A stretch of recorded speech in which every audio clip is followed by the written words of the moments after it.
Alors déjà, la croissance bleue, ça se vit très bien au quotidien, hein. C'est quelque chose de tout à fait naturel. C'est comme le vélo. Une fois qu'on l'a appris, on la garde tout le temps. Et je dois dire que c'est une vague qui monte. Pour prendre une métaphore un peu de surfeur, on arrive bientôt au point break. C'est-à-dire que la vague se forme et là, on va pouvoir vraiment surfer.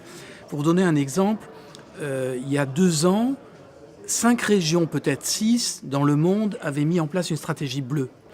À l'heure actuelle, d'ici la fin de l'année, nous aurons plus de 50 régions qui auront défini une stratégie maritime, stratégie marine, avec vraiment des tenants et des aboutissants. Donc à l'échelle européenne et mondiale, hein. Ça va du West Australia, comme on dit, jusqu'à Anchorage, en Alaska. Et ces gens-là ont mis en place des outils financiers pour financer cette croissance bleue. Biomarine, en fait, n'est pas une convention, c'est un outil de développement économique et on utilise Biomarine comme un catalyseur. Donc il faut d'un côté une stratégie maritime, il faut une volonté politique et de l'autre côté, nous on amène un réseau international qui va permettre de mettre cette étincelle et créer des opportunités de business, d'emploi et des partenariats internationaux. Maintenant, si vous voulez que je vous réponde de manière un peu plus précise, je pense que l'Aquitaine a la vision politique.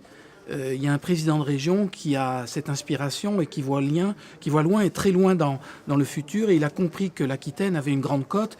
Et cette côte, elle va de la côte réelle jusqu'au fin fond du Limousin. Parce qu'il ne faut pas oublier que la croissance bleue, ça va jusqu'au fin fond de l'Europe.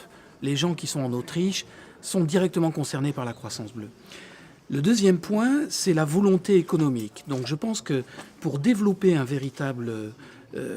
véritable économie bleue, il faut une infrastructure, chose que l'Aquitaine a, très bonnes universités, des bons outils de formation, des infrastructures, et puis derrière une intelligence économique opportune. Or, il y a une stratégie qui a été mise en place. Maintenant, il faut faire de l'attraction économique.